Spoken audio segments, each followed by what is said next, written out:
안녕하세요. 저는 오늘은 좀 출산율, 인구 문제에 대해서 잠시 이야기해 볼까 합니다. 저는 뭐 인구나 그런 사회학자는 아니고요. 한때 그 중개업 했던 사람인데요.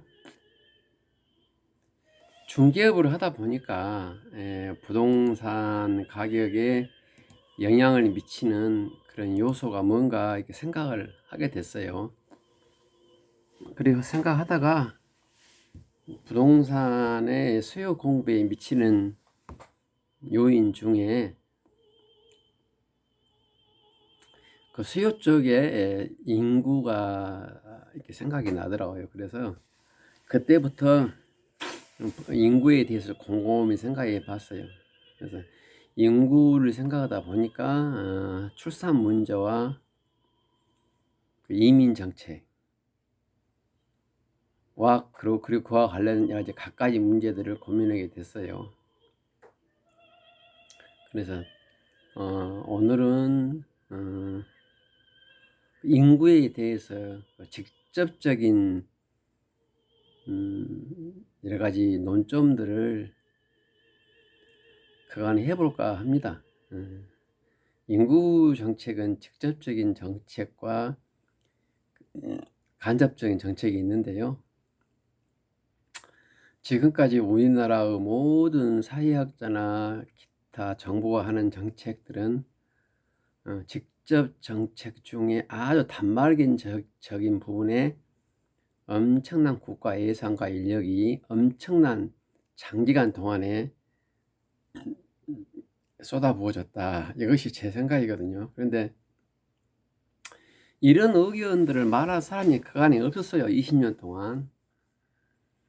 우리나라가 인구가 이렇게 논점이 시작하게 된 데는 한 25년 됐고요. 급부상한 된 때는 25년 됐어요.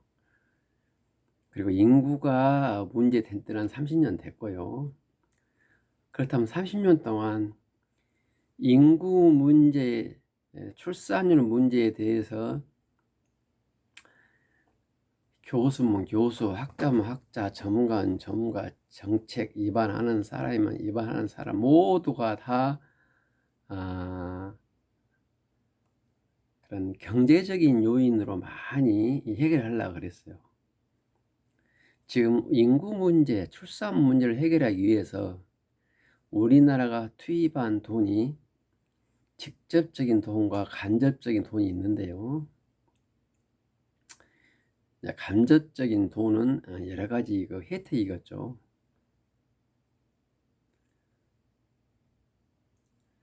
그 둘을 합치면 수십 조는 넘었으면 넘었지 적지는 않을 거예요. 수십 조를 쏟아부었는데도 지금 결과는 말로 표현할 수 없죠. 뭐 처참하다 그 단어도 맞지 않을 정도로 우리나라 인구 문제는 심각합니다. 저는 그때부터 이것은 인구 문제가 아니라 문화의 문제다, 의식 구조 문제다, 이런 말을 했는데 이런 말 한 사람이 없어요. 지금도 저처럼 이것은 문화 쪽으로 이렇게 돌리는 사람은 없고요. 근데 최근에 제가 오늘 보니까 이분은 이분도 약간은 전문가 같은데 이분에 대한 그 유튜브는 아래 댓글로 제가 링크 해놓고요. 한번 보세요. 이분은 그간에 우리나라에서 해왔던 모든 교수나 전문가나 정책가들을 약간 시선이 비껴가는 아주 참담한 의견을 냈더라고요.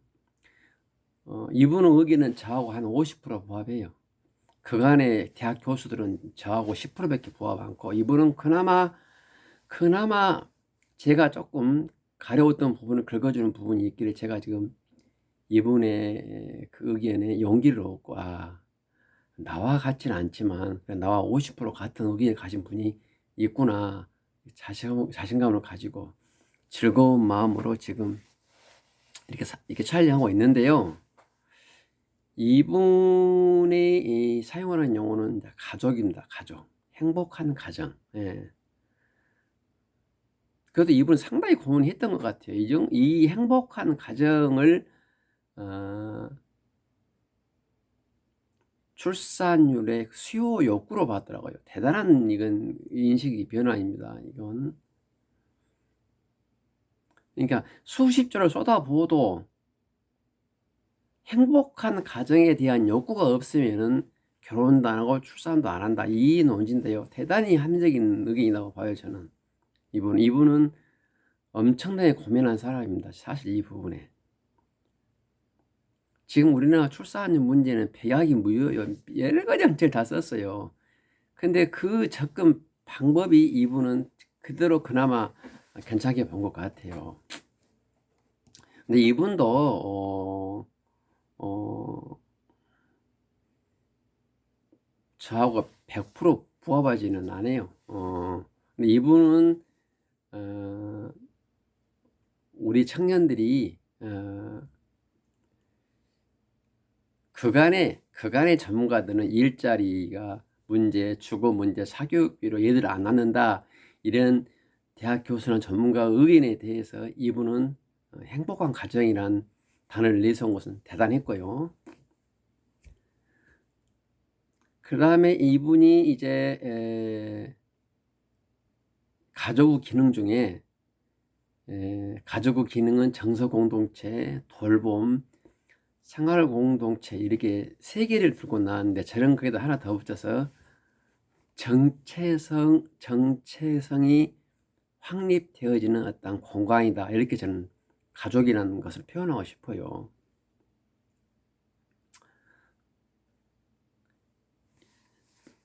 내가, 인간이 자기 가정과 사회에서 뭔가, 나는 누군가, 이것을 가정과 사회에서 고민하는 것은 사실상 가족에 됐을 때 가능합니다. 그게.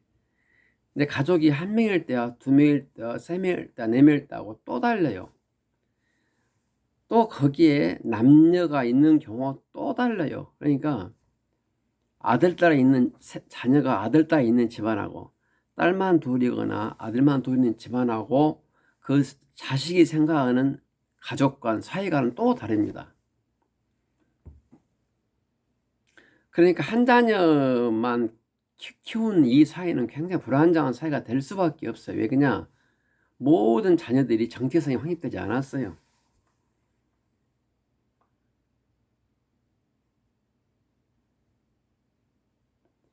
한 가정 내에서 남녀가 뒤바뀌어 살면서 거기서 가정도 하나 사회잖아요. 거기서 자기 정체성 확립되어 가는 것입니다. 근데 이런 가족이 없으면 인간은 흉기가 될 확률이 많아요. 지금 우리가 우울증이 많고 묻지마 폭행이 많고 분노 조절 장애라든가 기타 남을 쉽게 생각하는 거, 이런 것들은 전부가 다 우리나라에 지금 가족이 깨져서 그럽니다. 이게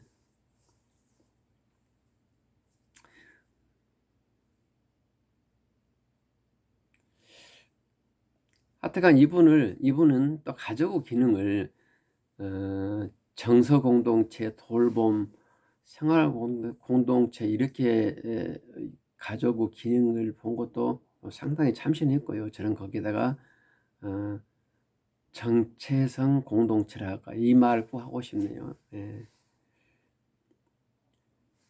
제 친구들을 보더라도 그 집안에 딸이 있는 집안과 딸이 없는 집안과는 틀려요.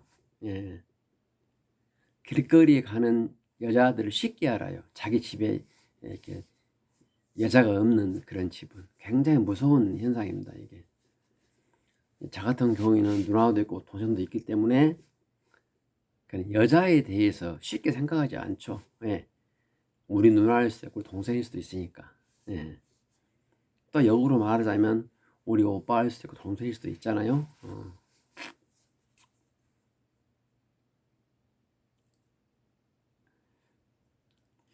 근데 지금 이분이 주장하는 거, 아이들이 성장하면서 보고 느끼는 가족이 행복하지 않더라. 그것이 IMF에서 영향을 많이 받았다. 그래서 결혼을 하지 않는다. 결국 이분도 기존의 그 경제적인 관점에서 가족을 많이 강조를 했더라고요. 이게 행복이란 것이 경제적인 원인이 많이 좌우한다. 이런 논점이 어찌 보면 부인할 수 없는 말인데, 그렇다면 우리가 경제적으로 빈곤했던 50년대, 60년대는 그렇다면 저출산이었습니까? 그렇지 않잖아요. 그러니까 이분이 현재 저출산 문제를 가정의 행복으로 접근하는 것은 맞은데, 그 행복의 조건을 경제적인 부분에 강조한 것은 약간 저는 아니다고 봅니다. 예, 그 IMF와 관계없어요. 물론 변수는 되지만,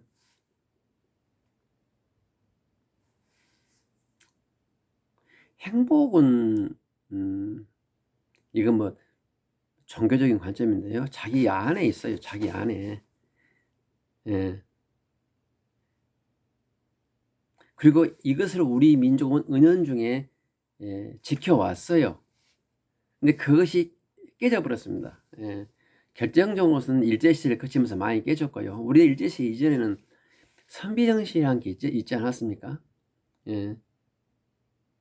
굶어 죽었으면 죽었지 더러운 곳을 근처에 안 가는 그런 정신이 그나마 있었어요. 일제시대에는 소위 그 갓나우들 설치는 바람에 많이 그 경계가 깨져버렸고, 일제시대 이후에는 이승만, 박정희, 전두환 같은 살인마들이 정권을 잡다 보니까 그 살인마들 밑에서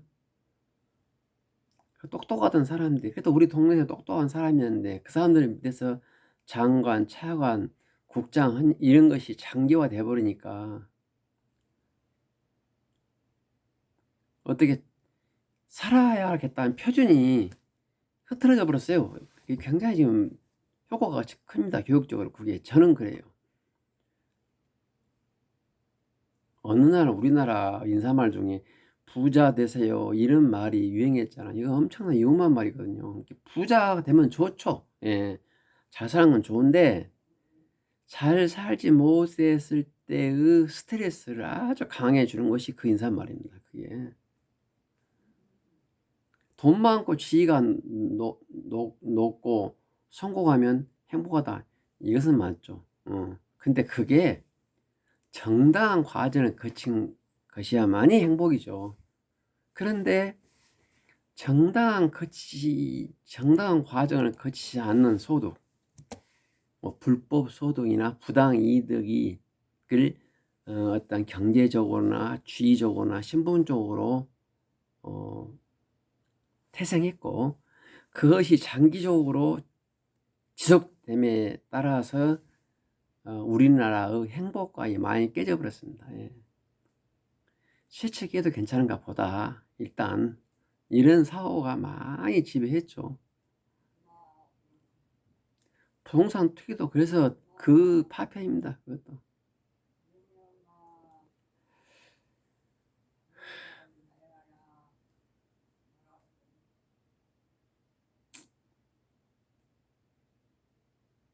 사실상 우리나라 지금 현존하는 사람이에요. 우리나라에. 근데 그 사람이 검사였어요. 한때는.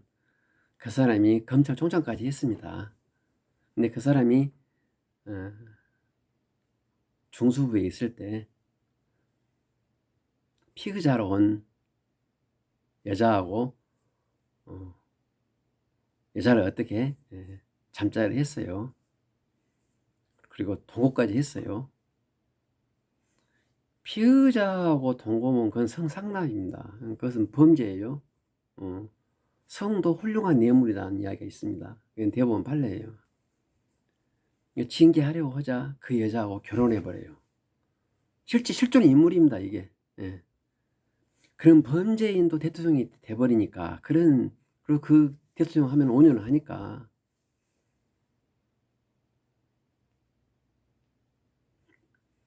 정당한 절차를 거치지 않은 지위로 행복을 누리는 것이 이 백주대낮에 이루어지니까 이 행복관념이 깨져버리는 거예요. 이게.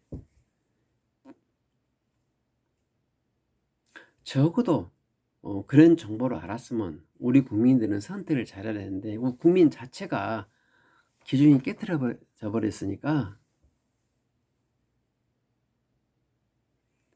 자라나는 청소년들이나 이 청년들이 가치관이 혼동이 오죠. 그러니까 눈앞에 보이는 것이 행복인 거예요. 일단은. 예. 과정이 어찌 하든 간에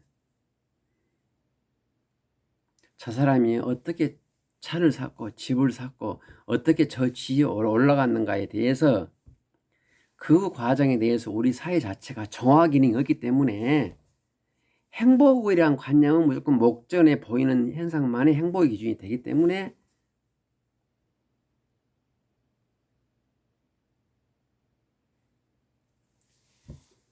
행복하지 않으면 힘드는 거예요. 예. 예. 경제적으로 행복하지 않으면 힘드는 거예요. 예전에 우리 선조들은 그 사람의 논이 몇 마디가 있고 어떤 직위에 있었던 간에 과정이 불투명한 사람은 쌍놈 취급해버렸습니다. 사실상 선비들은. 예. 쌍놈 취급해버렸어요. 천박한 놈이다 그랬습니다. 아울러서 어떤 고관 대작이 있는 사람들도 그런 초원에서 창빈하게 선비생활을 하는 사람들에게는 무언의 존경심을 표했던 것이 우리 민족이었어요. 근데 그게 지금 깨져버렸잖아요.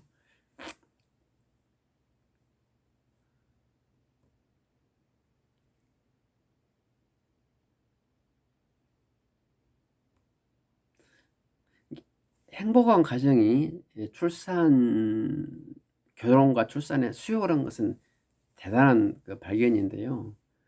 그 행복의 기준이 어떤 객관적인 눈에 보이는 것에 초점이 맞춰진다면 우리나라는 출산 문제는 조금 해결되기 어렵습니다. 저는 그렇게 봐요. 출산 문제를 행복한 가정이라는 매개 변수를 통해서 해결한다는 이분의 의견은 저는 정말 참신하고 고마운데 행복이 IMF와 관련된 어떤 경제적인 행복이라고는 저는 동의하지 않고요. 물론 현재 현상은 그런데 그것을 타파해야 한다는 거죠. 예, 그것을 그러기 위해서는 우리가 많은 우리 민족들이 훈련을 해야 됩니다. 이거 개선되지 않고서는 아무리 많은 외부 인사를 이민 정책을 쓴다 한들 그리고 뭐 결혼하면 뭐 1,000만 원 주네 2,000만 원 주느냐 얘기 태어나면 어쩌네 이것은 아무 의미가 없어요. 이것은 제가 나름대로 가지고 있는 기동 철학입니다. 조금 출산율과 관련해서 좀 말하고 싶은 게 두 가지인데요. 세 가지가 있네요. 하나는 우리나라의 성개방 문제, 하나는 이민 정책 문제, 그리고 하나는 경쟁을 뭐라 해야 되나 좀 싫어하는 경쟁을 실증나게 하는 이런 문제 세 가지가 있습니다. 간단히 말하자면 출산율을 높이기 위해서는 경쟁을 즐겨야 돼요.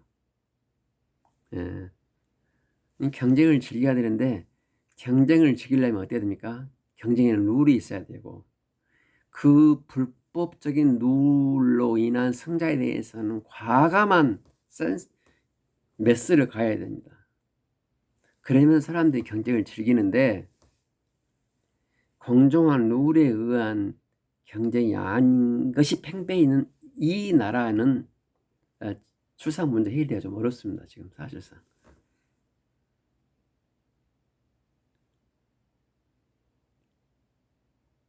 학계가 썩어 있고 종교계가 썩어 있고 결정적으로 판사 검사들이 썩어 있는 이 나라에서는 공정한 룰에 의한 경쟁을 기대하기가 어렵잖아요.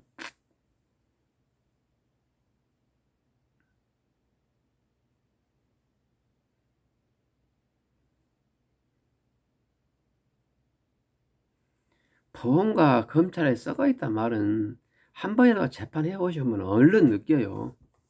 예, 금방 느낍니다. 그 똑똑하고 저 성찰력 깊은 분들이 판사 검사 되고 난 직후부터는 거짐 다 병신이 돼갑니다. 사실상 내적으로. 예. 왜? 신분이 안정이 되니까. 예. 그게 결정적인 원인이에요. 신분이 안정이 되고 자기 언행에 대해서 누가 말을 할 수가 없잖아요. 판사는 헌법적으로 보장이 되어 있습니다. 판사의 판결에 대해서는 헌법적으로 보장이 되어 있어요. 그리고 이 검사에 대해서는 기소권이 독립되어 있고 모든 권력이 지금 수사 기소권이 검찰에 독립이 집중이 됐기 때문에 이분들도 그 자체가 하나의 성을 이루었어요.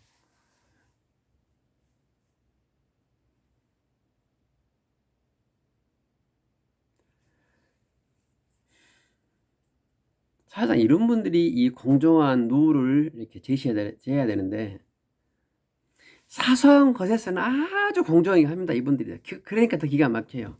예, 사소한 것에서는. 그러나 결정적인 것, 민족과 국가 운명을 좌우할 만한 큰 사건 내에서는 판사와 검사는 우리 집 앞에 있는 시궁창 내에 벌집보다 더 못합니다. 지금 그게 현실이에요.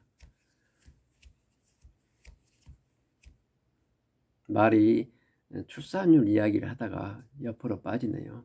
어쨌든 간에 우리나라 이 공정 룰도 마찬가지입니다.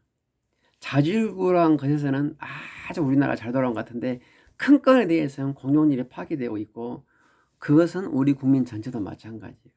그것은 이번 대통령 선거에서도 증명이 됐습니다.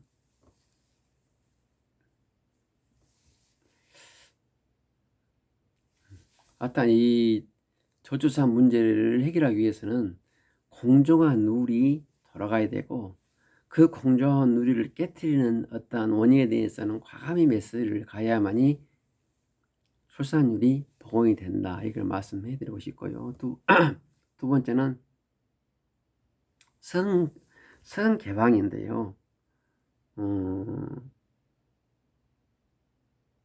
지금 우리나라가 오피스텔이 많죠. 그 다음에 원룸도 많고 아울러서 청소년 성교육도 나름대로 잘 되고 있다고 봅니다. 이런 것들이 선순환하면 좋은데 지금 제가 보기에는 우리나라는 성은 아주 난무하고 있어요. 예. 사실 저희 때는 결혼 전에 남녀가 잠자를 하면은 제가 오판하는가 몰라도 거짐 결혼해야 한다는 강박관념이 씌여 있어요. 남자든 여자든. 그리고 제 주변에 있는 친구들은 99%다 그렇게 됐습니다. 예. 근데 요즘은 그것이 완전히 깨져버렸더라고요. 저는 혼전 순결까지는 뭐 요구하지 않지만 그래도 그 사람하고는 결혼해야 된다 이런 생각인데요. 이런 것들이 깨져버린 상황 하에서는 이런 것들이 문제 안 된 상황 하에서는 저출산 문제 해결이 안 돼요. 예. 저는 그렇게 생각합니다. 여기에 대해서 뭐 더 깊숙이 말할 수 있는 그런 장소는 아닌 것 같고요. 어떤 성 개방, 성 자기 결정권 이로 인해서 뭐 간통죄를 폐지하고 호주제 폐지하고 이건 정말 치명적인 오류입니다. 예. 우리나라의 저출산 문제가 시작되는 것이 간통죄 폐지하고도 절대 무관하지 않습니다. 이 성자기결정권이라는 단어가 대법원 판례에 나오는 순간에 저출산 문제는 급부상하게 됐어요. 그러니까 이 성이라는 문제는 물론 자기결정권이 중요하죠. 그렇지만 그것은 국가와 사회의 영속성 하에서 생각해야 되거든요. 네.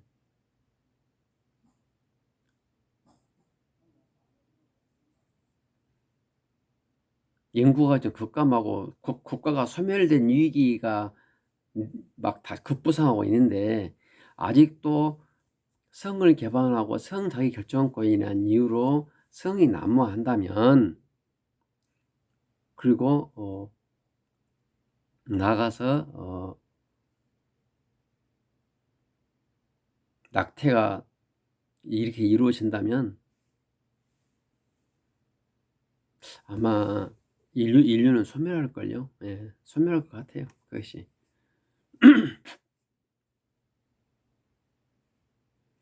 적어도 자기 행동에 대해서 책임을 진다는 것이 이 남녀 간의 잠자리에서는 있어야 됩니다. 그게. 예, 낙태한다는 생각은 없어야 돼요. 자, 마지막으로 그다음에 이민 정책인데요. 이분도 아래 링크된 이분도 이민 정책에 대해서 또 나름대로 고민을 했더라고요. 근데 저는 이민 정책은 인구 정책으로만 볼 것이 아니고, 이민 정책은 물론 인구 정책도 포함합니다. 아니고 우리나라의 문화 정책으로 저는 접근하거든요. 예, 문화 정책이에요. 현재 우리나라의 노동 조건은 잘 아시다시피 농촌이고 도시고 간에 이주 노동자가 아니면 조금 어려운 상황이거든요. 근데 지금 아래 링크된 분은 그로 인한 사회적 비용을 많이 강조를 했어요. 그것은 맞습니다. 맞은데 사회적 비용이 있는 대신 사회적인 이득도 많이 있거든요. 굉장히 많습니다. 근데 그것을 우리가 챙겨야 돼요. 국가적으로. 네. 지금 우리나라에 불법 이민자가 얼마나 많은지 모르겠으나 불법 이민자도 우리가 활용을 해야 됩니다. 우리나라가. 지금 불법 이민자를 경제적으로만 이제 우리가 활용하고 있는데, 불법 이민자들도 뭐라 해야 하나 정기적으로 양성화해야 됩니다. 거기에는 물론 제도적인 필터가 있어야겠죠. 그리고 우리 한민족 지금 한 8천만 되는데 이 8천만 한민족이 감당할 수 있는 맥시멈으로 이민을 수용해야 됩니다. 예, 전 그렇게 봐요. 현재 상황은 그렇습니다. 앞으로 또 어떻게 될지 모르겠어요.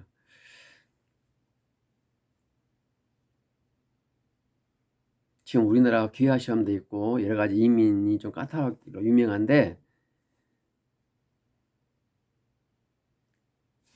터부시하는 까다로움이 아니라 그것은 아주 안 좋은 거죠. 우리나라가 세계 속에서 대한민국이 모든 정치, 경제, 사회, 문화 모든 것이 대한민국이 표준이 되려면 우리가 이민자들을 우리 8천만이 감당할 수 있는 범 내에서 수용을 해가지고 빨리 그분들에게 우리 한민족의 우수성을 주입시켜야 됩니다. 그럼 그분들은 분명히 다시 그 나라도 강하나 왕래를 하지 않습니까? 지금 아주 좋은 기회예요. 어찌됐든 우리나라가 지금 우리 K컬처가 많이 지금 이렇게 효력을 발휘하고 있기 때문에, 그래서 인구 정책 중에 이민 정책을 인구 정책으로만 볼 것이 아니라 적극적으로 우리는 어떤 문화 정책으로 이분들을 수요를 받아야 되고, 더 나가서 우리 한국 문화원을 더 많이 개설해 가지고 세계 곳곳에 우리 한국 문화를 전파를 해야 됩니다. 그것이 국부예요, 국부. 우리나라에 뭐 유전이 있습니까? 뭐 금이 나옵니까? 별로 없잖아요. 그러나 우리 컬처를 세계 곳곳에 심어 놓은다면 그것이 곧 금광맥이 아니겠습니까? 그게 지금 우리나라 그 젊은이들 실업자가 많은데 한 2년간 계약제로 채용해 가지고 그분들 세계 곳곳에 파견해야 됩니다. 저는 그렇게 봐요. 그러면은 청년 실업 문제도 해결이 되고, 아마 그로 인해서 결혼과 출산율 문제도 다소나마 도움이 되지 않을까 생각이 됩니다. 결론은 이렇습니다. 딴 거 다 많은데요, 딱 한마디만 할게요. 선비정신을 회복해야 됩니다. 예. 그 사람이 현직에 대통령에 있든 대학 총장이든 뭐 교수든 더럽게 거기를 그 자리에 앉아 있으면은 침뱉어 버려야 돼요. 면전에서. 예. 그 사람이 돈 많이 벌어서 주말마다 자가용 타고 놀러 다니고 해외여행 비행기 타고 다녀도 처음 봐간 놈 나가 놀아라 무시해버려야 됩니다. 이런 강인한 선비 정신이 있지 않는 한 출산 문제는 해결되기 어려울 거예요. 그것이 60년대 이전입니다. 예. 60년대 이전은 출산이 높았잖아요. 그때 우리나라 뭐 잘 살았습니까? 뭐 교육이 뭐 좋았습니까? 여건이 좋았습니까? 뭐 밥을 잘 먹었나요? 학용품이 뭐 넉넉했나요? 그래도 출산율 높았잖아요. 그것은 뭡니까? 가족이 행복했기 때문에. 가족이 행복했기 때문에.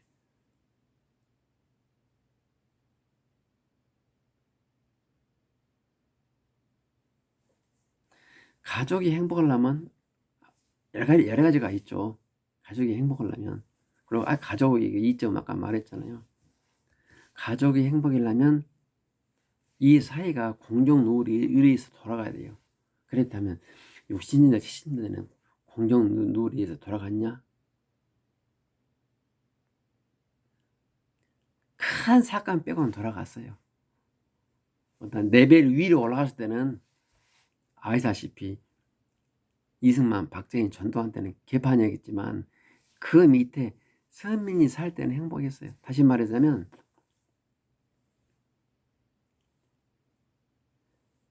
그때는 서민들에게 경제사법 이런 것들은 굉장히 투명했어요. 요즘 같지 않았어요.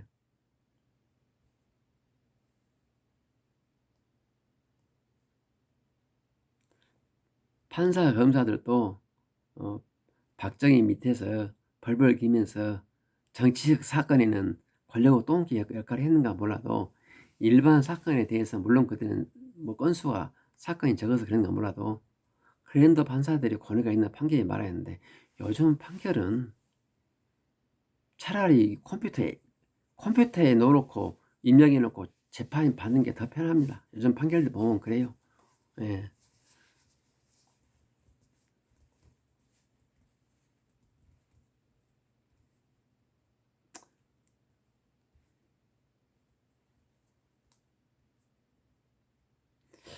이 출산율 문제는 정말 심각합니다. 지금 굉장히 심각해요.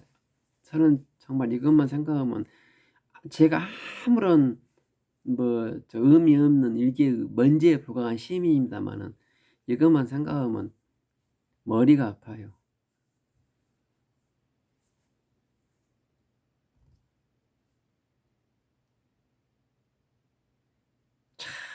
멜듯이 이래로 세계 인구가 이렇게 감소할 줄은 누가 알겠습니까?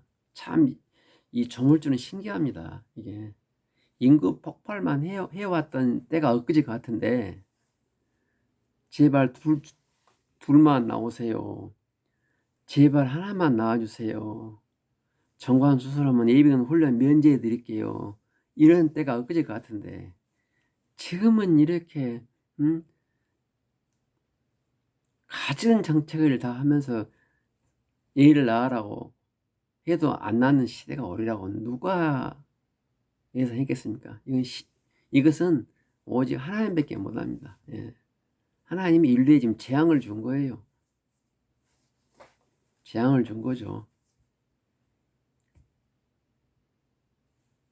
우리의 정신이 1950년대 우리나라 기준으로 1950년 60년대로 돌아가지 않는 한 아마 출산율 문제는 좀 희박하지 않을까 그런 생각을 합니다. 우리가 좀 감성적으로 그래 그때가 행복했어 그때가 좋았다 이런 것이 아니라 그 시절에는 그렇게 힘들었어도 애를 많이 낳았잖아요. 그것만이 그랬습니까? 저는 저하고 제 와이프가 결혼할 때 공기업 개장이었거든요. 예, 결혼할 때. 그럼에도 불구하고 시궁창 냄새 펄펄 나는 도로가 단칸방에서 신혼살림을 했습니다. 근데 이게 저만 그런 거 아니라 그 당시 문화였다니까요, 이게. 예. 근데 요즘은 아파트 생활 안 하면 결혼을 안 하려고 그러고, 아파트에서 신혼을 출발하려고 하려고 그러고, 이런 세대예요. 이런 출산율 문제가 해결이 되겠습니까?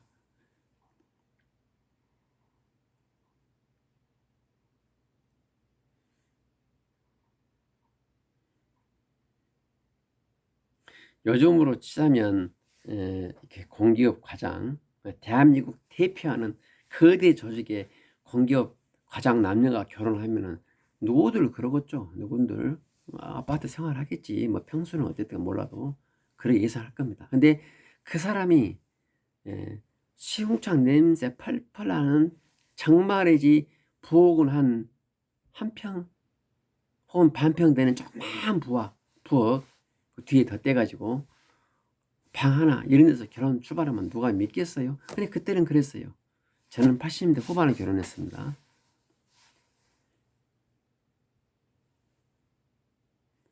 이렇게 조금 너무 뭐 짠돌이는 돼서는 안 되겠지만은 저축을 중시하고 자기 자신을 다듬고 보수적으로 삶을 영위하는 이런 구조로 우리나라가 바뀌지 않는 한 출산의 문제는 조금 힘들 것 같아요. 이렇게 모두가 노력을 해야 되고요. 근데 이게 지금 워낙 우리나라 출산율 문제가 너무 심각하기 때문에 단기적으로는 그약 처방도 필요한다고 봐요. 그래서 그약 처방이라 하면 예를 들어 지금 막 1,000만 원 준 데도 있잖아요. 그런 게 아니라 서울은 예컨대 한 500만 원, 지방 도시는 한 1,000만 원, 그다음에 조금 더 시유와 인접하지 않은 지방 군 단위는 한 3천만 원씩 준다는 그런 획기적인 방안도 고려를 한다 합니다. 거기다가 무조건 대학은 모든 졸업 때까지 학비 면제해주고 이런 제도를 한 2년은 시행해야 할 것 같아요. 워낙 지금 밑에서 받쳐주는 에너지가 없기 때문에 그래가지고 우리나라 인구를 한 1년에 한 100만 정도 그렇다고 해서 100만 올라올 리는 없지만 그나마 안 되면 더 올려야겠죠. 금액을 단기 처방입니다. 이것은. 예. 그렇게 해야 되지. 지금 인구 문제가 지금은 예를 들어서 경제적으로 뭐 3천만 5천만 원 주면 결혼 애기 낳으면 줄게 이것이 약발이 그나마도 먹힙니다만은 이제는 이것도 먹히지 않은 시대가 올 수 있어요. 지금 때가 놓치면 이것도. 예. 아이고 넋두리를 깠더니 머리가 아프네요.